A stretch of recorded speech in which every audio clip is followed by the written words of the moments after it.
You're listening to episode 332 of The Secular Buddhist.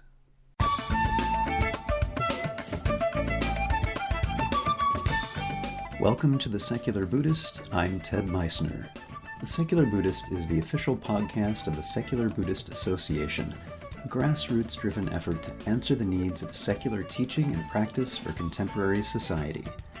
The podcast has interviews and roundtable discussions pertaining to engaged Buddhist training and practice, and the SBA website has show notes for each episode along with resource materials. Though the podcast focuses on core practice from a secular viewpoint, more traditional teachings are welcome and openly discussed. Lama Rod Owens returns to the podcast to talk about love and rage, the path of liberation through anger.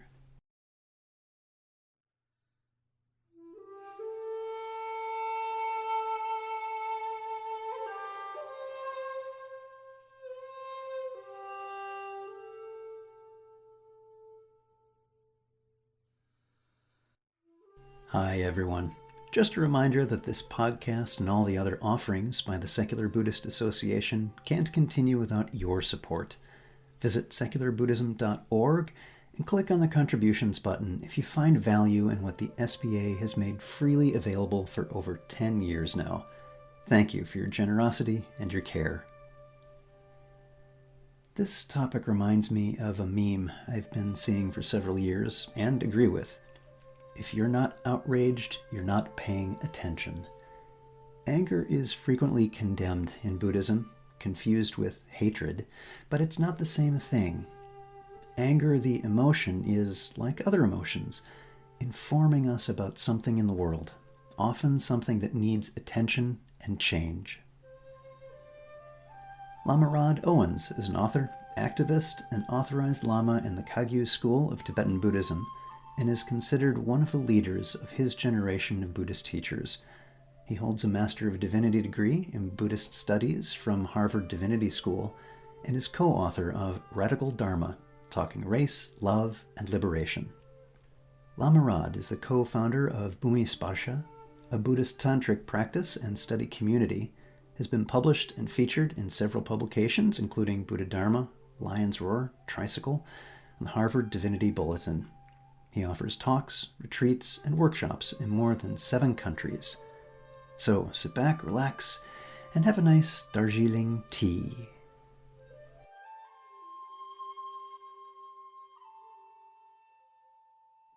Our guest today returning to the podcast is Lama Rod Owens. Welcome to the podcast. Nice to see you again. Thank you for having me again. It's really good to see you, and especially in circumstances that we're in right now. I remember traveling to a few of your different speaking engagements. Conveniently, you're also on the East Coast and getting to see you in person, but it has been a while. So just good to see you again. So I do want to dive right in. Those who are listening to the podcast who might not be as familiar with Lama Rod, I'll have a link to our previous interview on the webpage for this one. So you can check that out and we'll talk about his background there. But what I really want to do is dive into a conversation on this topic. And I'm wondering if I might start with a different kind of background, and that's that common interpretation in Buddhism that is often seen of anger as a bad thing. I wonder if you might give us a little bit of an insight and exploration of that to get us going. Yeah. Well, I think that perception of anger, particularly in early Buddhism, this is an early Buddhism thing.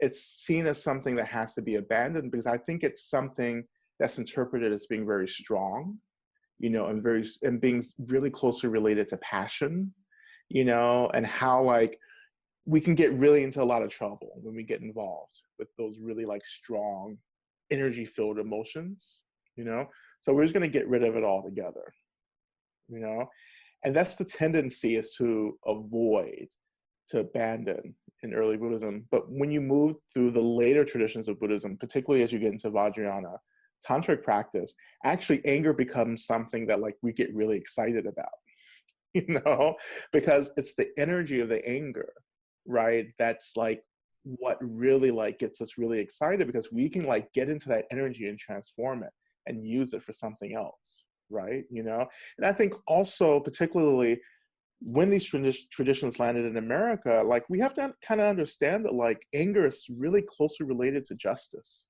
and equity. And the class of folks who started getting into Dharma, actually, they weren't really that interested in justice. You know, they weren't interested in equality or equity because it landed within a very privileged class of folks who weren't really, that wasn't their reality. Social marginalization and oppression wasn't what they were dealing with, you know? So, so of course, anger kept being pushed away. You know, why do you need to be angry if you have everything that you need? Yeah, if you have this privileged yeah. existence, there's no awareness of how it is for others. You don't need to go there, and you can only see it as bad, and that's okay. Exactly. Yeah, because anger, you know, one of the aspects of anger is that it alerts us to what's wrong, what's out of balance. And if you have a lot of privileges, not a lot's going to be out of balance for you, you know, socially and collectively. But yeah, definitely personally, yes, there will be suffering, but collectively, socially, maybe not so much. Yeah, that's one of the things I said in the intro to this episode is the meme, if you're not outraged, you're not paying attention. Yeah, exactly. I think this touches on that. In fact, this is hip deep in exactly that. So I thought we might move into some distinguishing characteristics here, that anger is often confused with aversion or hatred. One of the three poisons. And so that's often pointed to as, no, here's why we need to avoid anger. And I say, hey, hang on. Anger and hatred they're not the same thing. Exactly. So I'm wondering if you might talk a little bit about the relationship between those. Absolutely. That's a really important question. You know, it is true that hatred and anger can show up together, right? They can be really close partners in how they're expressing themselves, you know, within our experience. But when we get into like looking at the fundamental aspects of both of these things, hatred is about pushing away, you know? Anger is actually about being hurt, you know, and trying to respond to that hurt. You know, so those are two different things right there, right? You see how it's so easy for them to show up together.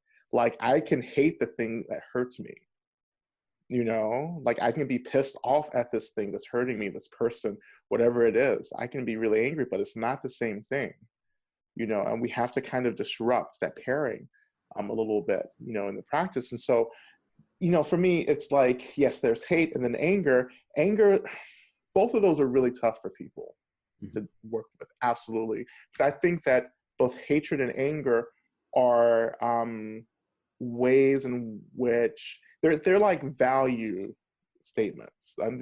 They comment on our value in some way, particularly culturally in the West, particularly in America.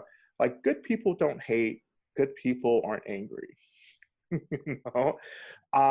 But when you do experience hate and anger, then for a lot of us, we experience shame. So there's the third pairing that comes up, like there's like a triplet, you know, the triplets, you know, the hatred, the anger, and the shame, and they fuel each other. Yeah, and they are in turn, I think, fueled by what you're bringing up, societal views towards them.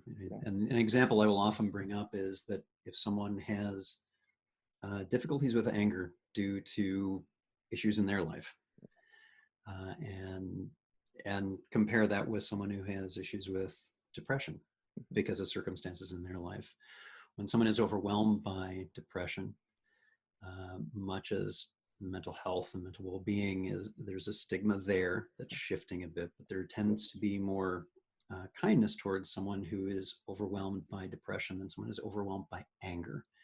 That's still met with condemnation and inciting of guilt and all the rest, that, oh, you shouldn't feel this way, that's not okay. And like, actually, maybe not so. Maybe it is okay and appropriate to feel anger sometimes. Well, you know, you know, that's also informed by gender, class as well. You know, men have lots of agency to be pissed off. You know, and in many ways, you know, little boys are conditioned into patriarchy by encouraging them to actually be angry and often out of control. You know, and it's the same way that I was like, you know, kind of enculturated into patriarchy. If I wasn't angry, if I wasn't violent, then I was like, what we would label sissy, Mhm. and so I had to perform anger and violence in order to not be marginalized. Right. And of course, as I got older, I just didn't give a shit anymore, and so like I began to disrupt that naturally anyway. But yeah, we have this space to be angry, and it's applauded, you know. But a lot of like female identified folks don't get the space to be angry. Mhm. As a Black man, however, there's another complexity there because my anger is seen as so dangerous, Mhm. that like I experience a lot of discipline when I express anger. And that discipline often comes in the form of, threatening of my life, Right. And so I learned to actually express more of a passive aggressiveness rather than an outward anger, Mhm. because I needed to protect myself, moving through spaces, but that was still a really violent expression of anger as well. And I actually pushed anger so far away outside of my consciousness that took an incredible amount of work to reconnect with that energy, in my experience. But yeah, we have to like start actually questioning and looking at the ways in which certain groups are given a lot of permission to be angry and other groups aren't, Right. and how that continues to create violence for all of us. Mhm.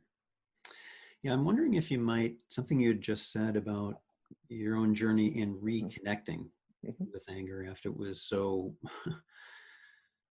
so pressured out of you, Yeah, and an interesting kind of mix there of anger as a male and yeah, growing up that mm-hmm. was there's the Yeah, encouragement to do that, mm-hmm. but you're a black male, so not for you. Yeah, Just that whole mix, yeah, chasing that away, what was it like to yeah. have that journey to reconnect with Yeah. Yeah. Well, yeah, yeah. It was like in general, in open spaces, like if I was just out in the world, like, yeah, it was really dangerous for me to experience and to express anger. But just in closed spaces, like just among other Black folks, yeah, I could actually express anger, because my life wasn't in danger, you? within my own community. Um, but as I got older, as I found myself moving further and further outside of Black spaces, particularly in academic educational spaces, like that passive aggressiveness actually became the tool that helped me to progress. Like I had to perform the nice Black guy, Mhm. and get really passive and really kind, because any speck of aggression or resistance or anything like that would get me labeled as angry, you know? And so when I found myself really early on getting into meditation, and later into Buddhism, of course, I lived in an intentional community, and pretty much everyone in the community was practicing meditation and or Buddhism, and so my mentors were a part of that community, and they would see me, they would watch me, and then at one point they started just sitting me down and just saying, listen, Rod, you really need to work on this anger. And I remember getting so pissed off hearing that, because Yes, I there's said, one way to make an angry person even more angry is tell them they need to work on their anger. yeah, because I was pissed off because I didn't understand how they were getting that because I'd gotten really good at hiding it, Yeah. you know, um, and it was coming out in passive aggressiveness, and they were like, that's the passive aggressiveness. You have to connect to that, and the work after that was like, how do I actually connect to anger? But really, the work and more generally was about how do I connect to my emotional reality, period. Right. Like it was all the emotions. Like you can't hide one emotion away without hiding others away and repressing others. So it was not just the anger, but it was the woundedness, the sadness beneath the anger that opened up a whole world of heartbrokenness that I had to work with, and trauma and woundedness and pain, you know, um, which I had to really kind of lay out and explore in Love and Rage, as well, So, and that's been the bulk of my practice. And I think Love and Rage is a culmination in the work that I've been able to do around pretty much emotional labor. Hmm. You know, like pretty much the theme of the book is emotional labor. Like, how do I do that for myself? How do we do that collectively? You know, and why should we do it? You know? Yeah, and I like this context of it is not just an individual Mm-hmm. self-focused practice. There's nothing wrong with that. That's still Right. there too, but also this is societal. It is Right. in community with others, and there's an importance and value to that. But I want to come back to something that Mm-hmm. you mentioned we haven't really touched on yet, is Mm-hmm. that the title of the book is Love and Rage. Mm-hmm. I wonder if you could say a little bit more Mm-hmm. about that, Mm-hmm. because love is there too. It's the first word of the title. Yeah. Well, you know, like I tend to start with titles. When I start a writing project, I really get excited about a title. Um, but with Love and Rage, you know, often people say, "Oh, shouldn't rage be paired with peace? You know, shouldn't it be like peace and rage?" And I wasn't interested in anything that went together and paired together. I wasn't interested in necessarily like one thing and its results, or the one thing and its antidotes. Right. Right? I was actually interested. I'm not interested in ending rage. I'm interested in holding rage. And so how do I hold rage? Well, I hold it with love.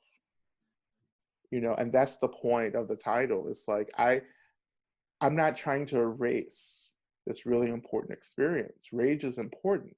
Like, I'm not trying to extinguish it, but I'm trying to get us to learn how to hold it in a really skillful way. And we do it with love and compassion. Mhm.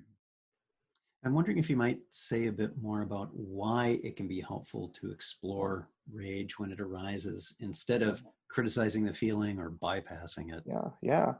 Well, you know, it's data, you know, so any emotion is full of data, you know, and that's, you know, for me, that's the work of Audre Lorde, you know, who wrote, you know, that our anger is full of data.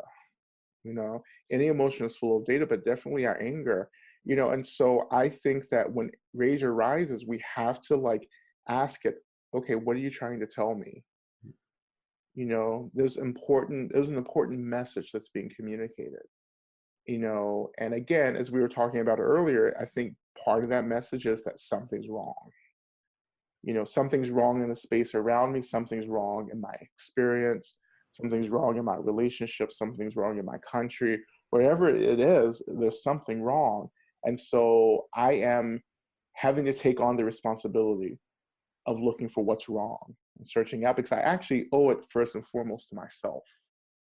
You know, like if I'm really interested in experiencing liberation, right, I have to get interested in getting into the roots of my discomfort. You know, without that investigation, then why do we get involved in contemplative practice if we're not curious about why we're uncomfortable and where things come from? You know? Yeah, so much of what I often see in contemporary contemplative communities and Mhm. teaching, it tends to be more on the side of bypassing. Mhm.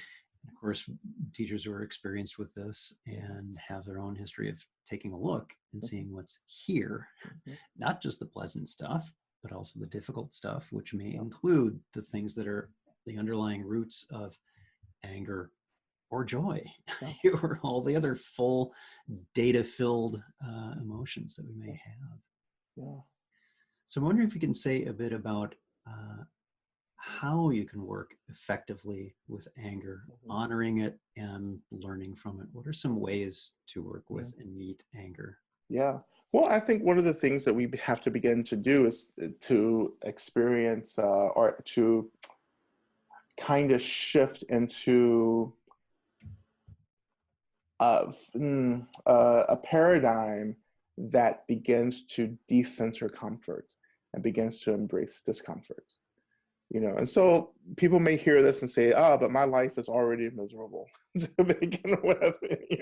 Why do I want to be more uncomfortable? The thing that we're trying to do as we're trying to get closer to our anger is to actually practice agency. So I want to actually start intentionally doing that by choosing to be uncomfortable, by choosing to next notice the anger. Like I have to notice, I have to name it. I say I am angry, right? I am enraged. I am frustrated, whatever it may be. And then the next statement is, but I am also experiencing this. Like this is an experience that I'm having. That's going to offer us the space to start examining and getting under the anger. We have to kind of disrupt this self-identification with our emotions. I am not sad, right? I'm not happy either. I am experiencing happiness. I am experiencing sadness. I am experiencing anger. It's an experience. It's not the totality of who I am. And then we use like our practice, our attention, our awareness to really start looking around, and one of the things that we have to do as we look around, we have to actually start experiencing our emotions, and that's where the liberation actually begins to start. It's like, once I start experiencing, I begin to actually connect to the space within my emotions, right? And I begin to understand that, like, often, not all the time, but often my emotions, especially my anger, is craving attention and care. So that's where the love comes in. My love is simply helping me to accept the reality of this anger, and it's helping me to hold the space as I pay attention to the anger. And therefore, within the space and the power of attention, anger as an experience will begin to change. It begins to shift, and it begins to open up into the discomfort, more specifically, the hurt, the woundedness beneath that. And then that's where I really start implementing ways to take care of myself, when I get in contact with the hurt beneath the anger. But we can't keep getting distracted by the anger. And that's how anger, pushes us into violence. It pushes us into reactivity. The energy is so intense, right? We get swept up in it, right? We have to kick people's ass, right? We have to go out and do something, right? But anger is always pointing us to another experience, and that other experience is hurt, and that hurt can come from social imbalance, political imbalance. It can come from any way in which I've been offended, any way that I've been erased or overlooked or slighted, wherever it comes from, it's still hurt, and it's asking to be cared for. So as you were putting the book together, was there anything that was a new gem you hadn't considered before, or maybe some surprising thing that you weren't expecting? I don't know. I feel like the whole book was that. I felt like I really didn't know what I was going to write about when I agreed to write it. And so the whole book was like this really beautiful unfolding. Like I really didn't know what anger was when I started the book. And so it took a lot of, yes, a lot of like in-depth looking into things, but it took a lot of gathering, because I've spent years talking about different aspects of anger, but I never pulled everything together in a way where I could say, oh, this is what I've been like actually trying to get to, and then, the definitions of things really, like for me, was the first time I named, what these experiences were for me, the heartbrokenness or suffering or anger and rage, all things that like I would talk about, but I could never actually define for myself, So what would you most like people to get out of reading this book? Yeah. I want people to begin to have a different relationship with their anger, to see their anger actually as a friend, to see anger as something that's actually trying to take care of us, not in the way that we may think is taking care of us, but it's taking care of us by actually helping us to understand where and how we need to be taken care of, right? Anger arises because at somewhere in our experience we're not being cared for. There's hurt, and so anger arises and says, something's off, right? You've been hurt, but at the same time you've been hurt, you need to take care of yourself. But part of taking care of yourself means that maybe you have to attend to something that's happening in the very moment. And maybe I am in danger in this very moment. So how do I actually notice the hurt and then use that noticing of the hurt to offer spaciousness around the anger so I can practice agency? And that agency actually helps me to therefore practice wisdom. And that wisdom actually helps me to channel the energy of anger into something that reduces violence, right? Instead of escalating it. But I have to take responsibility for the anger. This is what we're trying to do. It's like, I can't take responsibility for my anger until I begin to take responsibility for the hurt. It doesn't matter if I'm the victim, right? Yeah, if we've been hurt, then yeah, we've been victimized. But I can't heal by blaming other people. I have to heal by actually taking care of myself in the moment or whenever I can, and that's going to give me lots of space, to be in a more restorative, generative relationship with anger. And people may say, it's I'm so angry, I'm so pissed off. What I hear from that is that people are actually trying to say how wounded they are.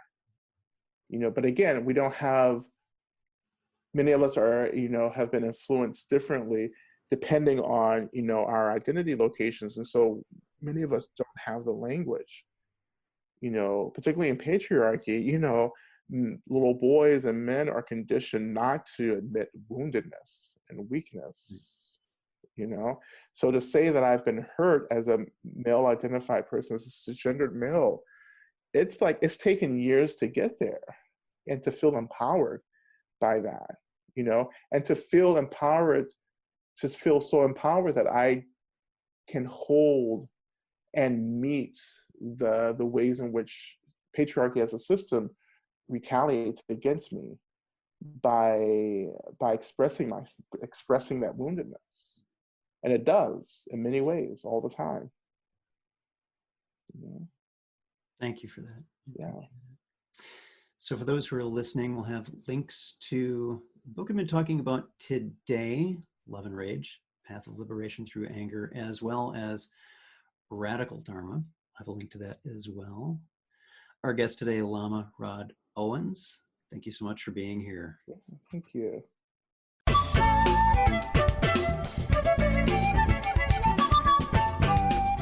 Thanks for listening. If you'd like to learn more about something you've heard in today's podcast, please come visit the SBA website at secularbuddhism.org, and you'll find an entire webpage devoted to this and every episode. Discussion about this episode can be found on the episode page itself, along with show notes. The music for The Secular Buddhist is used by permission from John Kaizen Neptune's CD, Steps in Time. Additional music is provided courtesy of Monty Levinson of Taihei Shakuhachi and Rodrigo Rodriguez. Their websites are also linked on the SBA site on the About Podcast Music page. Until next time, remember, every moment you have a choice. Make it the best you can. See you next time on The Secular Buddhist.